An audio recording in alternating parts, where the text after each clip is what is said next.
Hello बच्चों, let's read the question. There are two identical small holes on the opposite side of a tank containing a liquid. The tank is open at the top. The difference in height between two holes is h. As the liquid comes out of the two holes, the tank will experience a net horizontal force proportional to, here we have given four options. Now to answer this question, first we will discuss here the key concept, and here the key concept is given as velocity of efflux. यानी हमारे पास suppose कोई container है, इस container में हमने यहाँ पे bottom से x हाइट पे कोई होल कर दिया है। तो जब ये वाटर यहाँ से बाहर आएगा, इसकी जो वेलोसिटी होगी, इसकी जो वैल्यू गिवन होती है, it is given as twice of g into X with square root. इसको हम वेलोसिटी ऑफ एफ्लक्स के नाम से जानते हैं। एंड इसका जो पाथ होता है ये सेम होता है जैसा कि हम यहाँ पे किसी बिल्डिंग या टावर से हॉरिजॉन्टल डायरेक्शन में किसी ऑब्जेक्ट को थ्रो करते हैं तो यहाँ पे प्रोजेक्टाइल मोशन को परफॉर्म करता है। क्वेश्चन में हमारे पास यहाँ पे एक टैंक गिवन है। इस टैंक में हमने यहाँ पे दो होल कर रखे हैं। सपोज हम यहाँ पे इस टैंक को कंसिडर करते हैं। एक तो टैंक हमारे पास यहाँ पे लेफ्ट हैंड साइड में हम होल को रिप्रेजेंट कर रहे हैं, दूसरा जो हमारे पास यहाँ पे होल है वो राइट हैंड साइड में है। तो जो ये बॉटम मोस्ट हमारे पास होल कर रखा है हमने, अगर हम इसको कंसिडर करें, this one is at a height of x from the bottom. ये बॉटम से हमारे पास x हाइट पे है। दोनों होल के बीच की जो यहाँ पे डिस्टेंस है, या हमारे पास यहाँ पे जो इनके बीच का डिफरेंस है वो h के बराबर है। तो अगर हम बॉटम से, यानी जो ग्राउंड है, ग्राउंड से इस अपर मोस्ट होल की डिस्टेंस को देखेंगे, that will be given as h plus x। तो क्वेश्चन के अकॉर्डिंग यहाँ पे हमारे पास दो आइडेंटिकल स्मॉल होल्स दे रखे हैं on the opposite side of a tank containing a liquid. The tank is open at the top. यहाँ से ये ओपन है और यहाँ पे दोनों होल के बीच की distance according to the question h के बराबर है। तो यहाँ पे हम मान लेते हैं कि हमारे पास जो वेलोसिटी है ये v1 के बराबर है और यहाँ पे जो वेलोसिटी है ये v2 के बराबर है। नाउ यहाँ पे अगर हम क्वेश्चन के अकॉर्डिंग ऑब्जर्व करेंगे तो जो v1 की वैल्यू होगी that will be given as square root of 2 into G into X. This will be question number first. और जो v2 की वैल्यू होगी that will be given as square root of 2 into G into h plus x। This will be question number 2। Now question के according हमें यहाँ पे अगर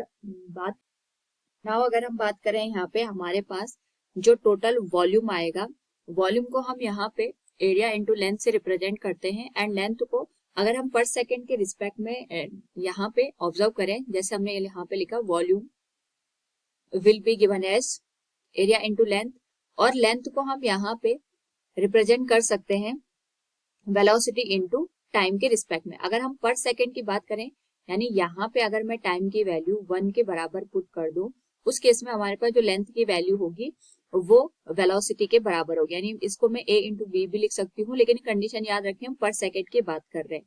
इसी तरीके से जो मास की वैल्यू होगी, mass will be given as density into volume. Density हमारे पास यहाँ पे हम मान लेते हैं रो के बराबर, और वॉल्यूम हमने कैलकुलेट किया है a into V. This will be given as equation number third. Now इस केस में क्योंकि हमारे पास जो वाटर है बाहर एग्जिट कर रहा है, तो इसकी कुछ न कुछ वेलोसिटी होगी और इसका अपना एक मोमेंटम होगा। So momentum for this particular case will be given as m into V. यहाँ पे हमारे पास जो मास है ये तो हमने ले लिया रो इंटू ए इंटू वी। अगर हम वेलोसिटी से इसको दोबारा मल्टीप्लाई करेंगे तो ये आ जाएगा v स्क्वायर के बराबर। This will B equation number 4।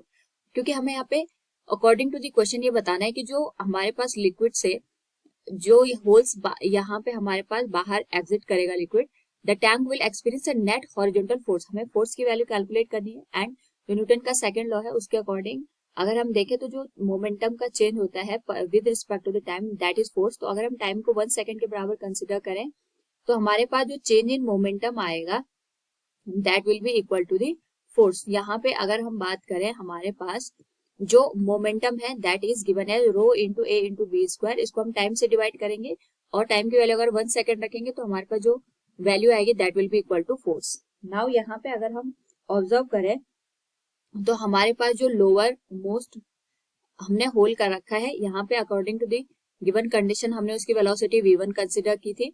सो तो जो लोअर हमारे पास होल आएगा, यहाँ पे हमारे पास जो वेलोसिटी होगी इसको हमने v1 कंसिडर किया है। तो यहाँ पे जो फोर्स की वैल्यू होगी that will be given as rho into A into v1 square. इसी तरीके से जो हमारे पास अपर होल है, अपर होल के लिए अगर हम यहाँ पे वेलोसिटी की बात करते हैं तो ये v2 के बराबर है। यहाँ पे जो फोर्स की वैल्यू होगी that will be rho into A into v2 square.